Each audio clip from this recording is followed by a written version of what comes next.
Bonjour, bienvenue au MOOC Ville africaine, environnement et enjeux de développement. La leçon de ce jour porte sur l'organisation de la filière de gestion des déchets solides.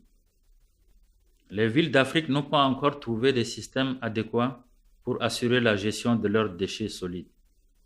Durant des décennies, le service de collecte et de transport des déchets solides municipaux a été assuré par les collectivités par contractualisation avec des entreprises, des sociétés privées ou étatiques. À partir des années 90, les crises politiques et socio-économiques ont mis à mal le fonctionnement de ces structures et ont accentué les problèmes de gestion des déchets. Depuis, diverses actions ont été ou sont menées en vue d'améliorer la situation. Malgré des résultats quelque peu encourageants, les villes africaines sont encore loin de trouver des solutions adéquates pour une meilleure gestion de leurs déchets solides. En effet, les actions engagées demeurent souvent isolées et les retours d'expérience ne sont pas partagés, ce qui favorise la répétition des erreurs. Cette leçon vise à faire une analyse des moyens utilisés pour la gestion de déchets solides urbains de l'amont vers l'aval. Nous allons aborder les points suivants. Dans un premier temps, présenter le schéma simplifié de gestion des déchets solides municipaux. Ensuite, nous analyserons les différents maillons de la filière, pré-collecte, points de regroupement, collecte et transport et traitement. Le schéma simplifié de la filière fonctionne selon deux circuits. Dans le circuit 1, le déchet précollecté dans les quartiers populaires ou périphériques, non couverts par le système classique, sont acheminés au point de regroupement ou centre de transfert, d'où ils sont ensuite évacués vers la décharge ou centre d'enfouissement technique. Dans le circuit 2, les ordures ménagères et autres déchets sur les axes viabilisés et dans les quartiers de haut standing, voire de moyen standing, sont collectés et transportés au moyen des véhicules spécialisés vers les décharges ou le centre d'enfouissement technique. La récupération de certains déchets réutilisables a lieu également à différents niveaux comme nous le verrons plus loin. Voilà comment devrait fonctionner de manière simplifiée la filière de la gestion des déchets solides. Mais la réalité est tout autre. À présent, nous allons analyser les différents maillons de la filière. La précollecte est le premier maillon du système de gestion des ordures ménagères. Ce terme désigne la collecte de proximité qui consiste à ramasser les déchets solides issus des zones ou des quartiers et à les acheminer avec des moyens matériels adaptés vers des points de regroupement tels que les containers, le centre de transfert ou de transit, disposés aux abords des voies ou dans les lieux accessibles aux véhicules de collecte. Elle est nécessaire à l'évacuation des déchets se trouvant dans les zones inaccessibles aux engins de collecte. En effet, la multiplication des quartiers non urbanisés et enclavés par l'insuffisance de voiries rend inévitable le recours à des précollecteurs. Initialement circonscrite aux zones inaccessibles, la précollecte s'est étendue dans certaines grandes villes à d'autres quartiers du fait du déficit de couverture des circuits de collecte conventionnels. Cette précollecte peut être effectuée soit par les habitants eux-mêmes par apport volontaire avec des moyens rustiques, poubelles, seaux, brouettes, soit par l'enlèvement en porte-à-porte par des prestataires rémunérés équipés de récipients ou de matériel roulant à traction humaine ou animale, tels que charrettes, brouettes, tracteurs, motos, tricycles reconditionnés. Ces prestataires sont alors choisis pour une zone convenue. Dans les zones ou quartiers où le service n'est pas rendu, le plus souvent dans les quartiers périphériques ou est irrégulier, certains ménages procèdent à un enfouissement ou à une incinération de déchets dans les parcelles, sur les terrains vagues, dans les champs proches ou les déposent aux abords et le long de voies, créant ainsi des dépôts sauvages. Le centre ou point de regroupement désigne des lieux ou des espaces aménagés situés à l'intérieur du périmètre urbain où les déchets issus de la précollecte sont entreposés dans des bacs, bennes, dépotoirs maçonnés avant leur transbordement dans les véhicules de transport ou dans les coffres spécialisés vers la décharge. La configuration des dépôts intérimaires est variable. Certains sont construits avec des blocs de pierre. D'autres, comme ceux que l'on rencontre sur les marchés, sont de deux types. L'un est un espace aménagé, clôture en maçonnerie avec un portail qui se ferme à clé, où est posé le bac à ordures. Une fois rempli, il est enlevé par un engin spécifique. Le second est celui d'un espace non approprié car non aménagé. On note l'absence de plateforme, le bac étant déposé à même le sol. L'absence d'une plateforme ne facilite pas le dépôt de déchets à l'intérieur de l'ouvrage, comme nous pouvons le constater sur cette image. En N'Djamena, la municipalité, avec l'appui de l'Agence française pour le développement, a aménagé 6 centres de transfert pour permettre aux petits opérateurs ou aux comités d'assainissement de déposer les déchets précollectés dans les bacs de grand volume avant leur transfert vers la décharge par des camions à bras hydrauliques. Ceux de N'Djamena sont constitués d'une parcelle entourée d'une clôture surmontée d'un grillage, l'accès étant fermé par des portails métalliques à clé. À l'intérieur se trouvent des bacs de chaque côté de la rampe qui permet aux précollecteurs avec leur pousse-pousse d'accéder à la plateforme et de décharger les ordures directement à l'intérieur des bacs. Quant aux conteneurs de quartier, la plupart sont peu adaptés aux enfants et aux femmes qui sont fréquemment chargés d'y amener les déchets. À droite, des poubelles de grande capacité sont disposées aux abords de la voirie afin de faciliter la collecte et le transport de déchets solides issus des marchés. La collecte des ordures ménagères se fait avec des bennes à compression de porte à porte dans les quartiers à bonne voirie et ne disposant pas de système de précollecte.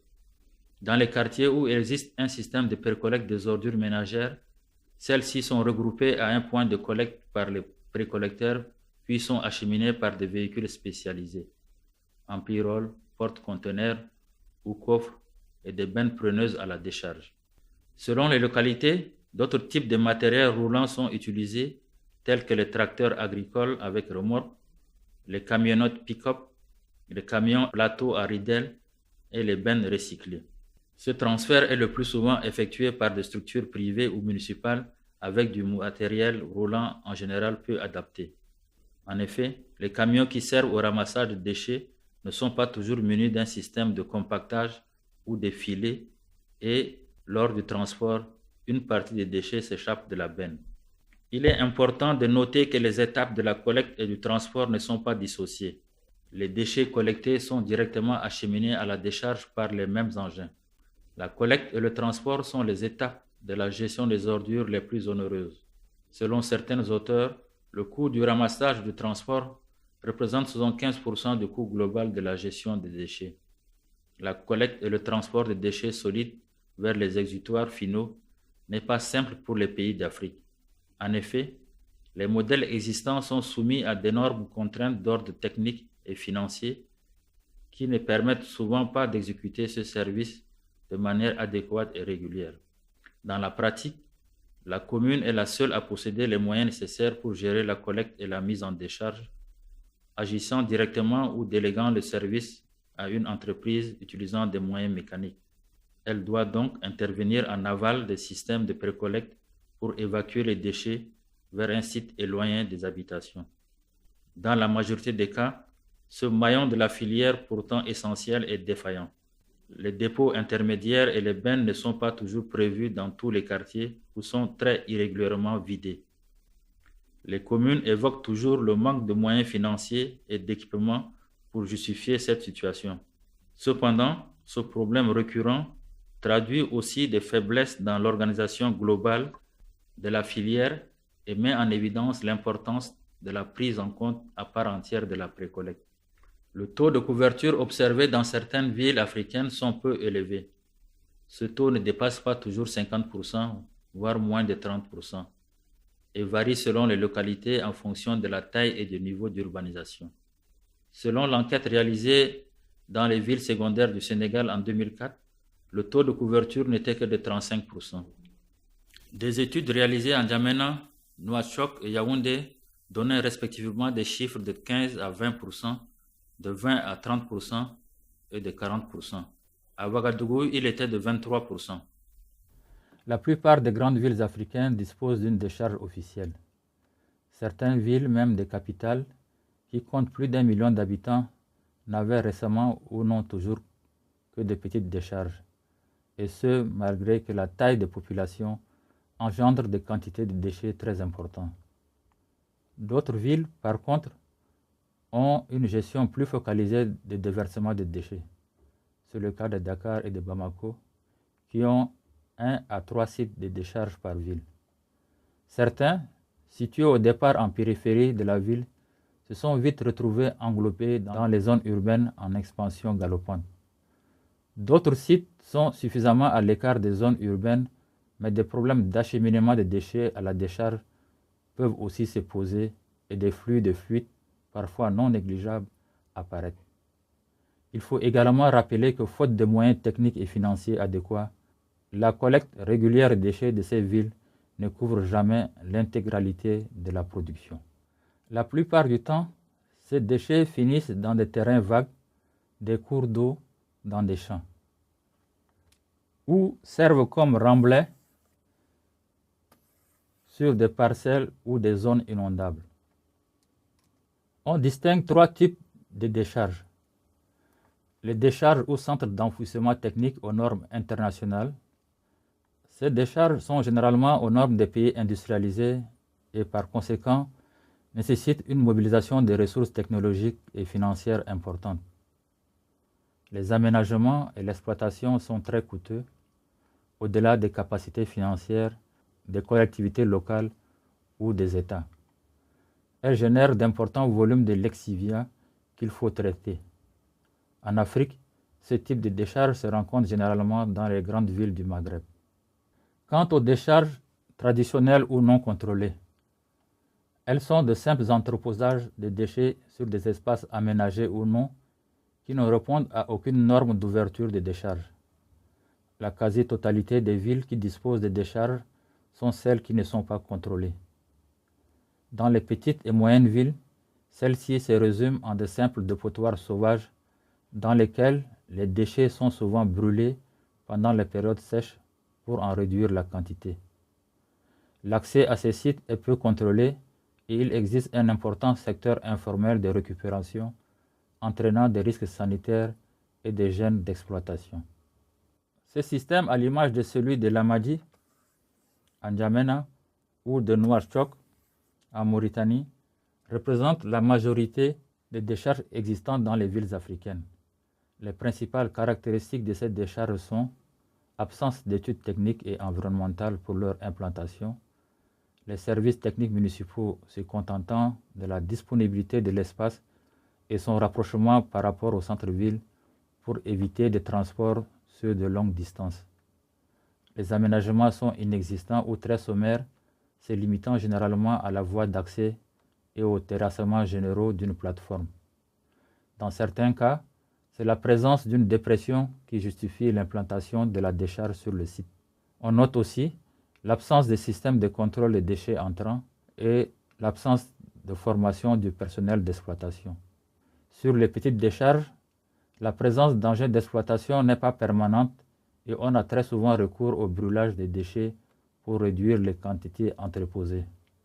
Les difficultés d'accès durant la saison de pluie entraînent le déversement des déchets hors des zones dédiées. Enfin, l'entreposage des déchets se fait sous forme de monticules en tas sur le sol, lorsqu'il y a une absence de dépression naturelle, sans limitation entre les zones de dépôt. Par conséquent, la profondeur des dépôts est relativement faible, engendrant une saturation précoce du site. Par ailleurs, les déchets ne sont pas recouverts, occasionnant des envols de matériaux légers, tels plastique souple, qui polluent le voisinage. Les lexivia ne sont pas drainés et s'accumulent dans la masse des déchets enfouis ou s'échappent sans aucun contrôle vers les exutoires naturels. La récupération est très active et constitue de ce fait une gêne pour l'exploitation et un risque pour les récupérateurs dont la vie dépend des revenus qu'ils en tirent. Quant aux décharges contrôlées, ce sont celles dont l'aménagement et l'exploitation sont faits en tenant compte de la sensibilité du milieu récepteur. Les investissements et le coût de fonctionnement sont optimisés.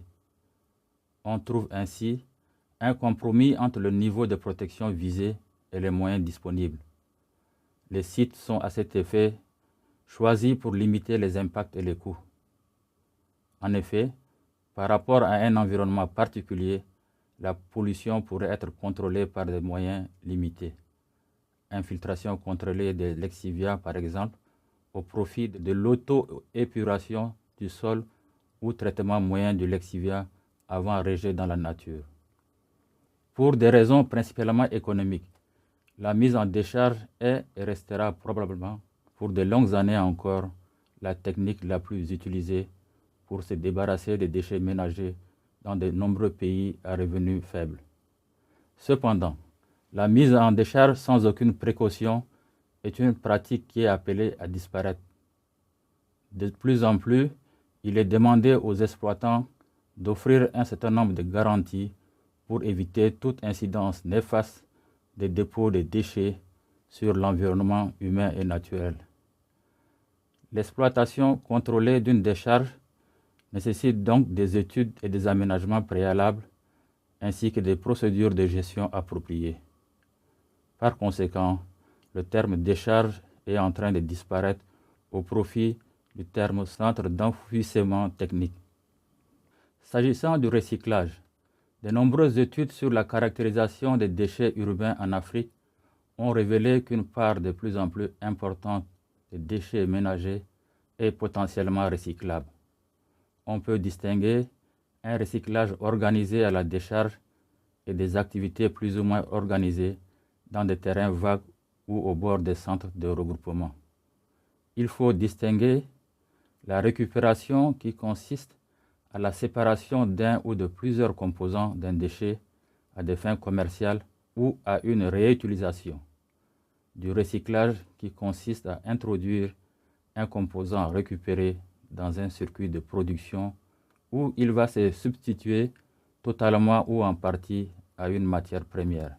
La récupération des produits et matériaux, boîtes, des bouteilles, aluminium, fer, objets en polyéthylène et les invendus des produits de commerce se fait à différents niveaux. À la source, au niveau donc des ménages, de l'entreprise ou des commerces, mais aussi au point de regroupement des déchets pendant la collecte par les éboueurs et enfin lors de la mise en décharge. Ces éléments récupérés sont acheminés sur le marché pour être commercialisés. Les matériels en aluminium ou en fer sont vendus aux artisans.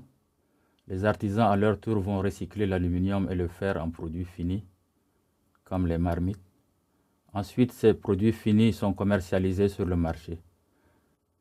Les artisans qui pratiquent le recyclage des objets de récupération sont des forgerons, soudeurs ou ferronniers.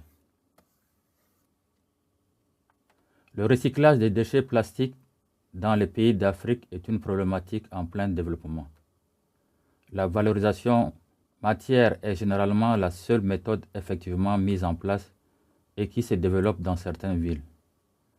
Elle se fait de manière industrielle et artisanale. La filière industrielle repose sur le procédé de régénération qui est une méthode à la fois simple et éprouvée, nécessitant néanmoins l'acquisition de matériel relativement onéreux. Une des contraintes au développement de cette filière. La seconde contrainte est le débouché commercial du produit semi-fini aux industries de la plasturgie. En effet, si l'activité économique et les entreprises du secteur plastique ne sont pas développées et ne portent pas un intérêt écologique aux matières plastiques recyclées, le développement de la filière régénération sera limité. Par contre, au niveau mondial, les produits issus de la régénération sont cotés et peuvent aisément trouver acheteurs, notamment dans les pays côtiers disposant de grands ports tournés vers le commerce international. Enfin, les machines nécessaires à la régénération des plastiques sont les machines de base de l'industrie plastique, ce qui peut être une porte vers le développement d'une industrie plastique plus importante. Quant à la filière artisanale, à l'échelle d'un développement local comme dans des petites villes secondaires où le gisement de plastique est relativement limité, des pratiques plus artisanales comme la production d'éléments de construction en plastique peuvent s'avérer très intéressantes. Cependant, ce type d'activité doit se mener avec l'appui des collectivités territoriales et des pouvoirs publics pour favoriser ce type d'entreprise qui participe à la salubrité des villes et offre des solutions pour l'aménagement des espaces publics, tels que trottoirs, allées piétonnes, latrines, etc. Des recherches sont en cours pour mécaniser les équipements et améliorer la productivité. Ceci permettra en outre d'améliorer les conditions sanitaires des postes de travail, notamment sur l'évacuation des fumées, la distance entre les opérateurs et le plastique en fusion. Le compostage est un procédé biologique contrôlé de conversion et de valorisation des substrats organiques, sous-produits de la biomasse, déchets organiques d'origine biologique, etc., en un produit stabilisé semblable à un terreau et riche en composés humiques. On peut aussi le définir comme un processus biologique qui assure la décomposition partielle des constituants organiques, des sous-produits et des déchets en un produit organique stable, riche en composés humiques, le compost. On distingue deux types de compostage. Le compostage à petite échelle, dite méthode artisanale, et le compostage industriel. En conclusion, nous pouvons dire que les villes d'Afrique n'ont pas encore trouvé des systèmes adéquats pour assurer la gestion de leurs déchets solides. La précollecte, premier maillon de la filière, est devenue incontournable dans une logique de généralisation du service de collecte des déchets ménagers. Cependant, la question de sa pérennité reste entière. L'articulation entre le maillon de la précollecte et celui de la collecte secondaire et du transport vers la décharge n'est pas souvent efficiente. Certains points de regroupement ne sont pas convenablement conçus, implantés ou sont tout simplement mal exploités. Dans d'autres cas, l'évacuation des déchets qui y sont regroupés est irrégulière. Quant au maillon de la collecte et du transport, il fait face à de nombreuses contraintes. Équipements et matériel inadéquats, manque d'entretien et de renouvellement, irrégularité dans l'enlèvement des ordures, etc. Enfin, le maillon aval, celui de la mise en décharge, est celui qui est le plus souvent défaillant. Pour des raisons principalement économiques, la mise en décharge est et restera probablement pour de longues années encore la technique la plus utilisée pour se débarrasser des déchets ménagers dans de nombreux pays à revenus faibles. Cependant, la mise en décharge sans aucune précaution est une pratique qui est appelée à disparaître pour faire place à une exploitation contrôlée, qui exige pour sa mise en place des études et des aménagements préalables ainsi que des procédures de gestion appropriées. Au revoir et à la prochaine leçon sur le thème vers une approche de gestion des déchets adaptée.